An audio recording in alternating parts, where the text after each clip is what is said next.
India voice, आपकी सोच, आपकी आवाज।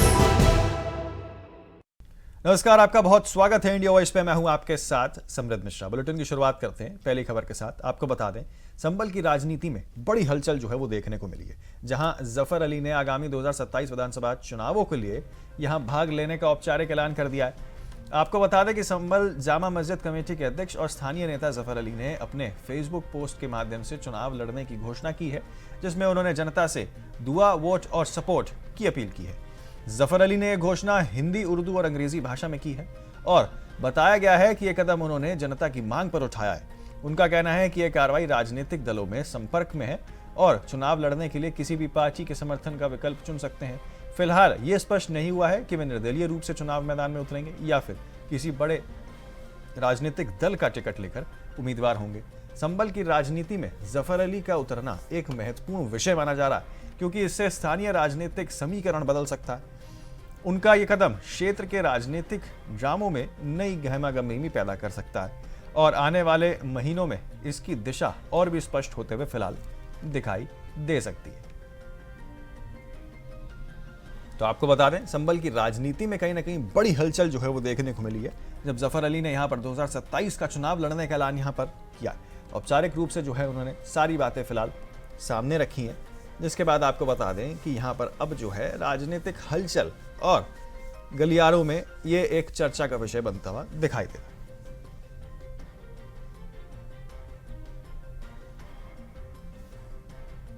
हालांकि आपको बता दें कि औपचारिक रूप से कोई घोषणा इस चीज को लेकर नहीं की गई है कि वो निर्दलीय चुनाव लड़ेंगे या किसी पार्टी के समर्थन में चुनाव लड़ेंगे। हालांकि इस बात की उन्होंने जरूर पुष्टि की है कि देखिए वो कई सारे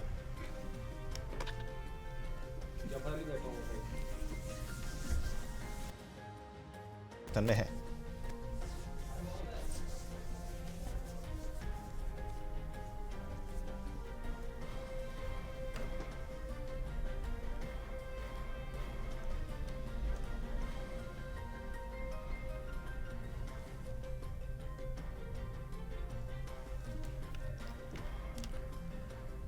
तो संभल की राजनीति में जो है बड़ी हलचल फिलहाल देखने को मिल रही है। आपको बता दें किस तरीके से यहाँ पर जफर अली ने यहाँ पर 2027 का चुनाव लड़ने का ऐलान किया है। औपचारिक रूप से उन्होंने जो है सोशल मीडिया हैंडल पर इसकी सारी जानकारी जो है वो साझा की है और अब कहीं ना कहीं ये एक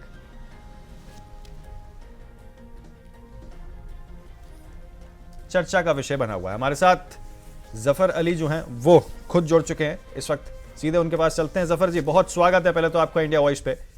और देखिए, बहुत शुक्रिया। आप जो है यहाँ पर अभी ऐलान आपकी ओर से किया गया कि देखिए अब जो है 2027 के जो आगामी चुनाव हैं उनको मैं लड़ने जा रहा हूँ। क्या कुछ उद्देश्य के साथ आप जो है चुनाव में उतर रहे हैं 2027 का चुनाव, क्योंकि देखिए ज्यादा समय रह नहीं गया, कम समय है, ऐसे में कौन कौन से वो प्रमुख मुद्दे हैं जिनको लेकर आपने ये सोचा कि चलिए 2027 का चुनाव जो है वो लड़ा जाए? देखिए, ऐसा है कि तमाम आवाम जो है वो मुझसे ये कह रही है कि जो पिछले मौजूदा जो सियासी रहनुमा रहे हैं, चाहे वो एमएलए हो, एमपी हो, किसी ने भी संभल की तरक्की के लिए, भाईचारे के लिए, अमन के लिए कोई कदम नहीं उठाया।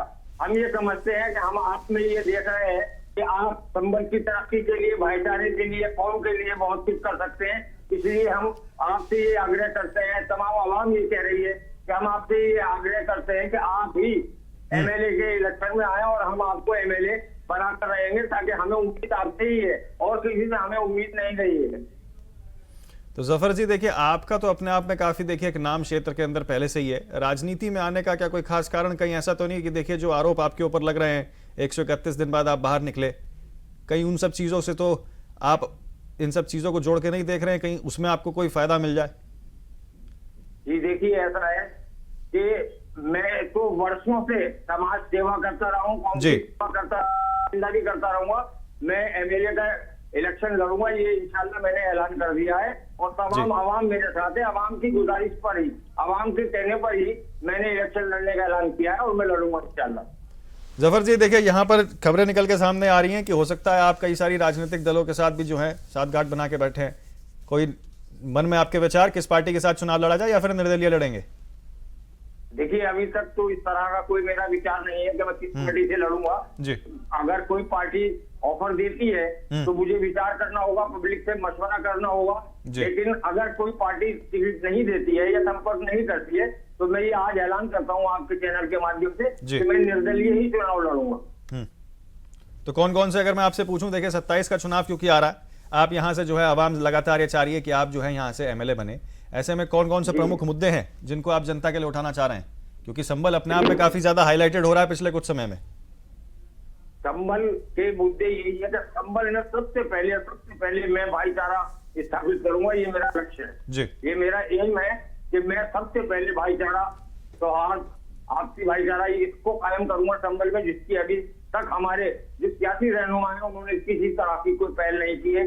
तो मैं करूंगा, सबसे पहले ये करूंगा। और शहर की तमाम समस्याओं को, जैसे कि रोडवेज बस स्टैंड आज तक नहीं आ सका, उसे लाने की कोशिश करूंगा, स्कूल खुलवाने की कोशिश करूंगा, एक स्टेडियम अपने युवा और बच्चों के लिए खुलवाने की कोशिश करूंगा। बहरहाल हर तरह से संबल की तरक्की, आपसी सौहार्द और भाईचारा बनाने की कोशिश करूंगा। देखिए जफर जी, सबसे बड़ी समस्या संबल के अंदर जो फिलहाल देखने को मिल रही है वो यही है कि आप भी जिसका शिकार हुए, 131 दिन आप भी जो हैं जेल में रहे, ये हिंदू मुसलमान की जो राजनीति देखने को मिल रही है, जिसमें कई बार जो है हिंसा देखने को मिलती है, उस सब चीज़ों को कैसे आप बचाइएगा, उन सब चीज़ों से कैसे उजागर करिएगा जनता को संबल की? वो एक बहुत बड़ा मुद्दा इस वक्त बना हुआ है, काफी संवेदनशील मुद्दा पूरी देश की राजनीति और यूपी की राजनीति के लिए है। इसका बस एक ही हल है, जी। इस पर मैं पूरा प्रयास करूंगा, पूरी कोशिश करूंगा कि संबल में पूरी तरीके से भाईचारा और सौहार्द का माहौल पैदा करूं। इसके लिए मैं पूरी तरीके से समर्पित हो जाऊंगा कि मैं संबल में भाईचारा, अमन और सौहार्द ला सकूं, जिससे संबल की तरक्की हो सके। मैं इस पर पूरा फोकस रखूंगा, मेरा पहला लक्ष्य यही रहेगा। चलिए, बहुत शुक्रिया आपका तमाम जानकारी हमारे साथ साझा करने के लिए और हमारे साथ जुड़ने के लिए, और अपनी बात आपने जो है रखी यहाँ पर किस तरीके से आने वाले 2027 के चुनावों में जो है आप अब मैदान में उतरते हुए फिलहाल नजर आ सकते हैं। तो आगे बढ़ते हैं अगली खबर की ओर। आपको बता दें, उत्तर प्रदेश के बरेली जिले से बड़ी ही प्रशासनिक कार्रवाई जो है वो सामने निकल के आ रही है। गणतंत्र दिवस के दिन इस्तीफा देने वाले बरेली सिटी मजिस्ट्रेट अलंकार अग्निहोत्री के खिलाफ योगी आदित्यनाथ सरकार ने सख्त कदम उठाते हुए उन्हें निलंबित कर दिया है। उनके इस्तीफे से जुड़े पूरे मामले की जांच अब बरेली के मंडलायुक्त करेंगे। जांच जो है वो अवधि के दौरान अलंकार अग्निहोत्री को डीएम कार्यालय शामली से अटैच किया जाएगा। बरेली के सिटी मजिस्ट्रेट पद से इस्तीफा देने वाले पीसीएस अफसर अलंकार अग्निहोत्री को निलंबित कर दिया गया है। वहीं अलंकार अग्निहोत्री अपने इस्तीफा और प्रशासन पर लगाए आरोपों पर अड़े हुए हैं। अग्निहोत्री को ने यह भी कहा है कि वह निलंबित के दौरान विरुद्ध हाईकोर्ट और सुप्रीम कोर्ट तक जाएंगे। अलंकार अग्निहोत्री ने सोमवार को, आपको बता दें अगर सोमवार रात की बात की जाए तो, घटनाक्रम का जिक्र किया है और डीएम आवास में बंधक बनाने का भी आरोप उन्होंने दोहराया। अग्निहोत्री ने यह भी कहा है कि मेरे खिलाफ साजिश रची जा रही है। भगवान का शुक्र है कि जिलाधिकारी का फोन स्पीकर पर था, जिससे उन्होंने सारी बातें सुन ली। आपको बता दें कि अधिकारी यहां पर इस बात पर रिपोर्ट देंगे कि क्या एक लोक सेवक का किसी राजनीतिक दल के बहिष्कार की अपील करना राजद्रोह या गंभीर अनुशासनीय की श्रेणी में आता है। यदि आरोप सिद्ध होते हैं तो उन्हें बर्खास्त किया जाएगा। शासन अक्सर विवादों में घिरे अधिकारियों का इस्तीफा तब तक स्वीकार नहीं करता है जब तक जांच पूरी ना हो जाए। ऐसे में वे ना तो सरकारी सेवा से सक्रिय हो पाएंगे और ना ही पूरी तरीके से मुक्त हो पाएंगे। उधर बरेली सिटी मजिस्ट्रेट अलंकार अग्निहोत्री द्वारा डीएम आवास पर कथित रूप से बंधक बनाए जाने के आरोपों पर जिलाधिकारी ने सिरे से इसे खारिज कर दिया। डीएम अविनाश सिंह ने साफ शब्दों में कहा है कि ये आरोप तथ्यहीन और भ्रामक हैं, जिनका जमीनी हकीकत से कोई भी संबंध नहीं है। शंकराचार्य अभिमुक्तेश्वरानंद के अलंकार अग्निहोत्री को बड़ा पद देने का ऑफर भी कर दिया है। अलंकार अग्निहोत्री ने यह यात्रा, आपको बता दें कि कलेक्ट्रेट पर धरना दिया, तो वहीं उन्होंने ये भी कहा है कि वे इस्तीफे दे चुके हैं, इसलिए निलंबित नहीं हो सकते हैं। गौरतलब है कि नगर मजिस्ट्रेट अलंकार अग्निहोत्री ने सोमवार 26 जनवरी को सरकारी नीतियों से असहमति दर्शाते हुए अपने पद से इस्तीफा दे दिया था। उन्होंने विशेष रूप से विश्वविद्यालय अनुदान आयोग यानी कि यूजीसी के नए नियमों और शंकराचार्य अभिमुक्तेश्वरानंद से जुड़े मामले पर नाराजगी अपनी जाहिर की थी। अग्निहोत्री ने यूजीसी के नए नियमों को काला कानून बताते हुए आरोप लगाया था कि ये नया नियम कॉलेजों और विश्वविद्यालयों के शैक्षिक वातावरण को नुकसान पहुंचा रहा है और इन्हें तत्काल वापस लिया जाना चाहिए। यूजीसी के इन नए नियमों के तहत उच्च शिक्षक संस्थानों में जातीय आधारित भेदभाव को रोकने के लिए विशेष समितियां, हेल्पलाइन और नागरिक तंत्र के गठन का प्रावधान भी किया गया है, ताकि अनुसूचित जाति, अनुसूचित जनजाति और अन्य पिछड़े वर्ग के छात्रों को यहां पर शिकायतों का समाधान जो है वो किया जा सके। अपने इस्तीफे में अलंकार अग्निहोत्री ने साफ तौर पर कहा है कि देखिए, सरकार ऐसी नीतियां अपनाती हैं जो समाज और राष्ट्र में विभाजित करने का काम करती हैं, तब उन्हें जागृत करना काफी ज्यादा जरूरी हो जाता है। कानपुर नगर के निवासी अलंकार अग्निहोत्री इससे पहले उन्नाव, बलरामपुर और लखनऊ सहित कई जिलों के एसडीएम जो हैं वो रह चुके हैं और अपने कार्य भी कर चुके हैं। वे प्रशासनिक हलकों में अपने स्पष्ट विचारों और सख्त कार्यशैली के लिए जाने जाते हैं। इस्तीफे के बाद उन्होंने बरेली स्थित अपना सरकारी आवास भी खाली कर दिया है। इस पूरे घटनाक्रम के बाद राज्य की नौकरशाही और राजनीतिक गलियारों में चर्चा का दौर काफी ज्यादा तेज हो गया है। देखिए, एक बहुत बड़े मेट्रोपॉलिटन सिटी के सिटी मजिस्ट्रेट ने इस्तीफे की पेशकश करी है। ये बहुत बड़ी बात है हम सबके लिए। उनका ये इल्जाम है कि ब्राह्मणों के साथ इस वक्त बड़ी ज्यादतियां हो रही हैं। हम ये जानते हैं कि जो कुछ आज हो रहा है, जिस तरह से हमने देखा कि कुंभ के अंदर शंकराचार्य जी के साथ जो ज्यादती हुई है, उससे सभी लोगों को तकलीफ हुई है। शंकराचार्य एक सम्मानित व्यक्ति होते हैं और मैं समझता हूँ हिंदू माइथोलॉजी में सिर्फ 4 शंकराचार्य होते हैं, जिसमें से एक ये भी थे। जिस तरह से उनके शिष्यों को मारा पीटा गया, उनकी बाल पकड़ के घसीटा गया, सभी को इस बात की तकलीफ है। और ये जो धार्मिक लोग हैं, इनका सभी लोगों को सम्मान करना चाहिए और हम तो यही समझते हैं कि सब लोग सम्मान करते भी हैं, चाहे वो हिंदू भाइयों के धार्मिक लोग हों, मुसलमानों के हों, सिखों के हों, ईसाइयों के हों, बशर्ते कि कोई बड़ा उनके अंदर लेकुना ना हो, कोई बड़ा अपराध उनके अंदर ना छुपा हुआ हो। तो इस तरह की बातें। फिर यूजीसी के लिए जो एक अध्यादेश है, उसके अंदर बड़ा मसला ये है कि किसको रिजर्वेशन रहेगा, किसको नहीं रहेगा, किसके बच्चे पढ़ पाएंगे, किसके ऊपर क्या इल्जाम लग जाए। आखिर ये सब क्यों हो रहा है? क्या सिर्फ एक ही जाति के लोग शासन में रहेंगे? मैं समझता हूं कि ब्राह्मण लोग हिंदुओं के अंदर सबसे ऊंची जाति है और सब उनका सम्मान करते हैं और सारे लोग भी उनका सम्मान करते हैं, हम भी उनका। तो बरेली में जिस तरीके का माहौल वहां देखने को मिल रहा है, अधिक जानकारी ले लेते हैं। हमारे साथ हमारे संवाददाता अंकुर चौधरी जो है वो ग्राउंड जीरो पर मौजूद हैं। किस तरीके का नज़ारा फिलहाल वहां देखते हुए नजर आ रहा है? अंकुर, देखिए, कई सारे लोग भी आपके पीछे जो है वो वहां नजर आ रहे हैं। ऐसे में यहाँ पर यूजीसी को लेकर तमाम प्रतिक्रियाएं सामने निकल के आ रही है, जिसके बाद अब यहाँ पर जो है सिटी मजिस्ट्रेट ने भी इस्तीफा सौंपा। उसके बाद कई सारी राजनीतिक हलचल भी देखने को मिली है। ऐसे में सारी चीज इसी आकर चीज को लेकर अटक रही है कि देखिए, यूजीसी ने जो ये नए कानून दिए हैं, ये असल में भ्रामक है और काले कानून है, जो बात यहाँ पर सिटी मजिस्ट्रेट ने भी दोहराई है। बिल्कुल, देखिए, जैसे ही कल सिटी मजिस्ट्रेट ने यूजीसी को लेकर विरोध जताया, उसके बाद उन्होंने इस्तीफा दिया। फिलहाल कल 6 घंटे के बाद जब शाम को वो जिलाधिकारी आवास पहुंचते, उसके बाद जैसे जिलाधिकारी आवास से 1 घंटे के बाद वो बाहर निकलते, तो उन्होंने सीधे बरेली के जिला प्रशासन पर यह आरोप लगाया कि उसको बंधक बनाया गया। उसके बाद उन्होंने सीधा वो अपने आवास गया और बीती रात उन्होंने उस आवास को खाली कर दिया। इस तरीके से अच्छा चल इसके बाद जो राजनीतिक गलियारा है उसमें हलचल तेज हो गई है। तो मेरे साथ मौजूद है, मैं उनसे बातचीत करूंगा आगे उनकी क्या राय। सर, सबसे पहले क्या नाम है आपका? मेरा विनोद उपाध्याय, गांधीपुरम क्षेत्र से। जी, ये जो यूजीसी कानून सरकार लाई है, ये अंधा कानून है। इससे समाज को बजाय जोड़ने, समाज को बांटने काम सरकार कर रही है। इससे सवर्ण जाति के लोगों को कोई फायदा नहीं होने वाला है। उनको तो सब होते एक तरीके से अपराधी कहलाएंगे बच्चे जो आगे करके आएंगे।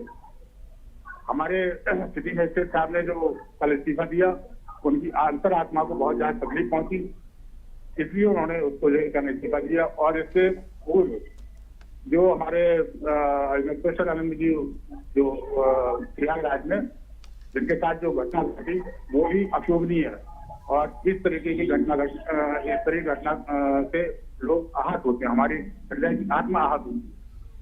मैं भी ब्राह्मण समाज से हूँ और इस तरह के ब्राह्मणों का अपमान हम लोग सहन करने वाले नहीं। ये सरकार जो है आपस में समाज को बांटने काम कर रही है, नफरत पैदा कर रही है और मतलब ये क्या नाम है, सरकार सवर्ण समाज की ताकत का अभी सरकार को एहसास नहीं है। ये आगे चल के सरकार के इसको नुकसान उठाना पड़ेगा, खामियाजा सरकार को उठाना पड़ेगा। लगता है जिस तरीके से उनका सिटी स्टेट ने कहा था कि काला कानून है, इसको वापस ले लीजिए। हाँ, ये काला कानून है और इसको सरकार को हर हालत में वापस लेना चाहिए।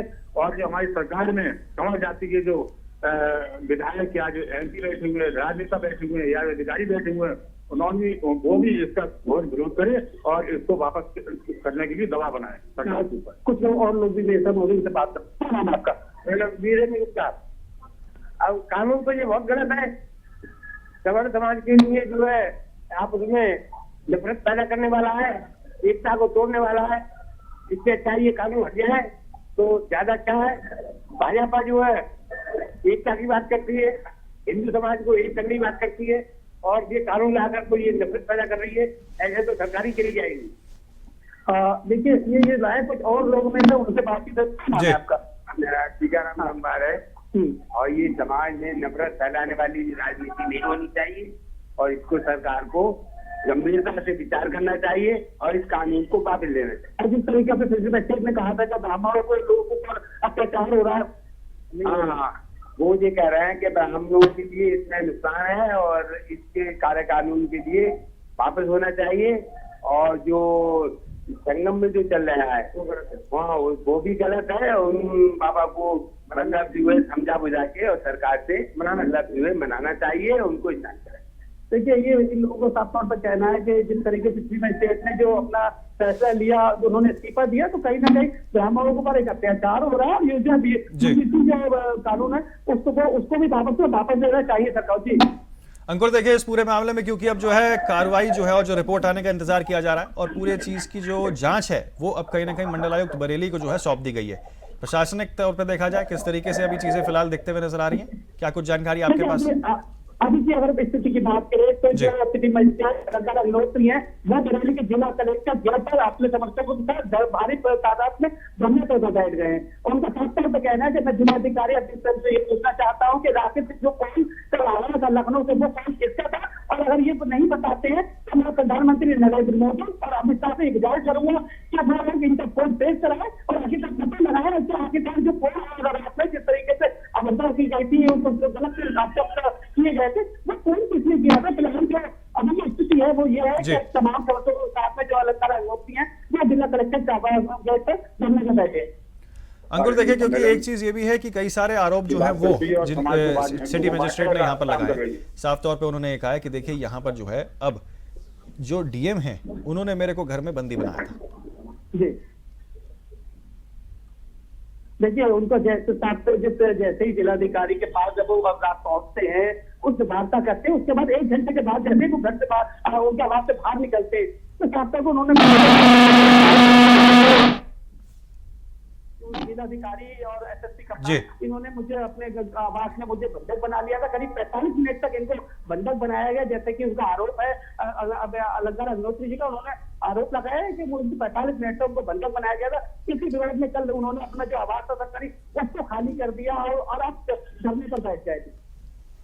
चलिए, बहुत शुक्रिया अंकुर आपका तमाम जानकारी हमारे साथ इस विषय पर साझा करने के लिए और तमाम लोगों से भी आपने बात की। तो देखिए प्रतिक्रिया सबके सामने निकल के दरअसल यही आ रही है कि किस तरीके से यहाँ पर अब अलंकार अग्निहोत्री के इस पूरे मामले में प्रतिक्रियाएं सबकी UGC को लेकर दिखते हुए नजर आ रही हैं। तो आपको बता दें कि बरेली SDM सिटी पद से इस्तीफा देने वाले अलंकार अग्निहोत्री और स्वामी श्री अभिमुक्तेश्वरानंद सरस्वती महाराज के बीच टेलीफोन पर बातचीत हुई है।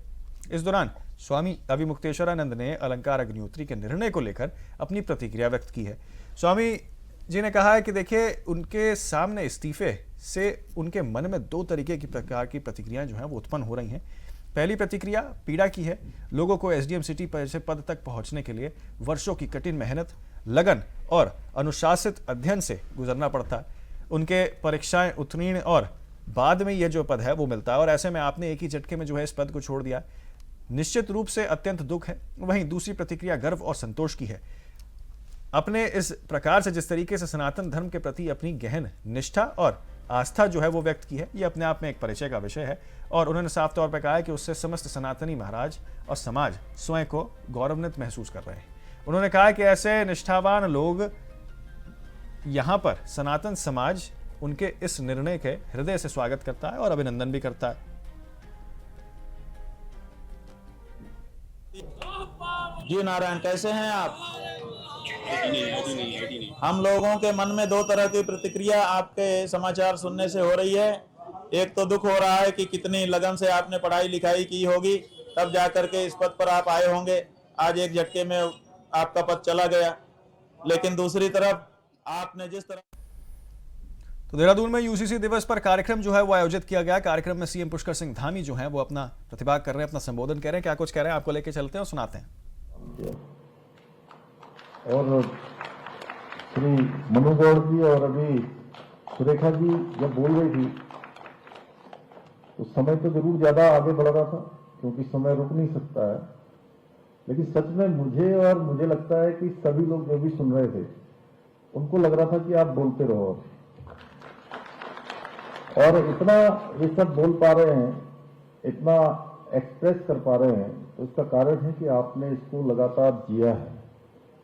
लगातार इन्होंने इसके लिए सतत परिश्रम किया है, प्रयास किया है, और इन्हीं के साथ हमारे इस पूरी कमेटी को जिन्होंने पूरा समन्वय भी किया, वहां पर श्री अजय मिश्रा जी,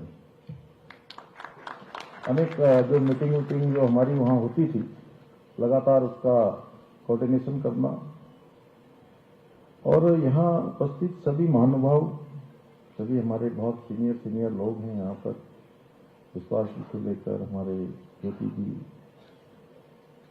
नेगी जी, बेनवाल जी, और प्रोफेसर गोविंद सिंह जी, और भसीन साहब सिद्धा हमारे, और ऐश्वर्या जी और मधु जी, और सब उधर भी है बड़ी, डॉक्टर जैन साहब से लेकर विनोद दीदी से लेकर मुकेश जी, और हमारे आईटीबीपी के परविंदर जी, और सभी आए हुए अतिथिगण।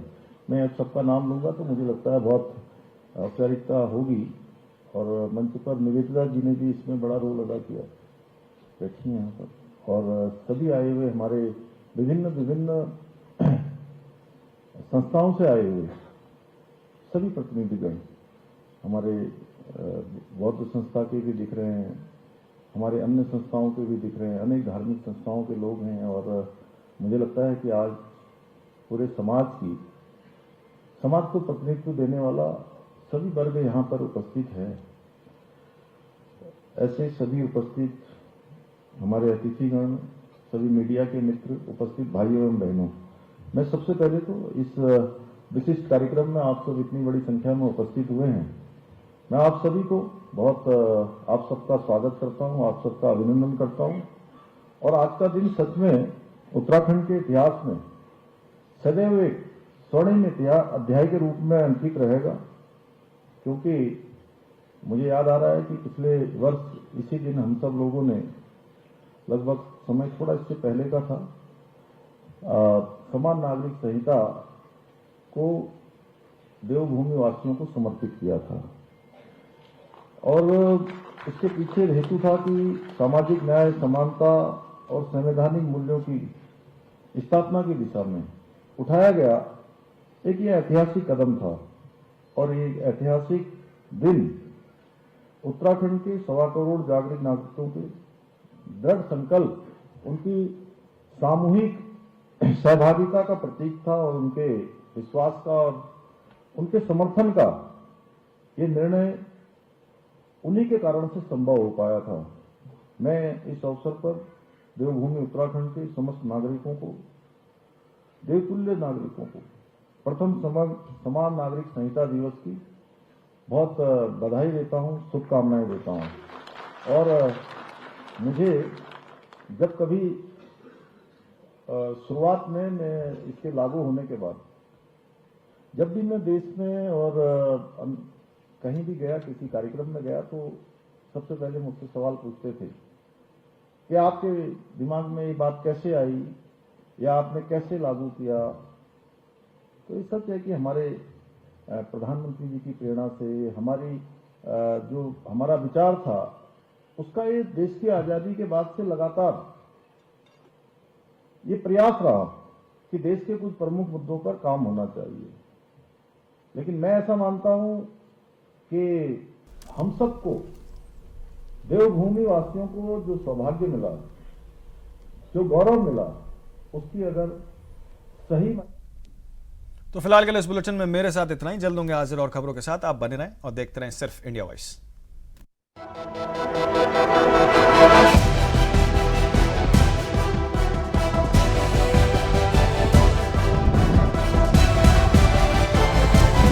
इंडिया वॉइस, आपकी सोच, आपकी आवाज।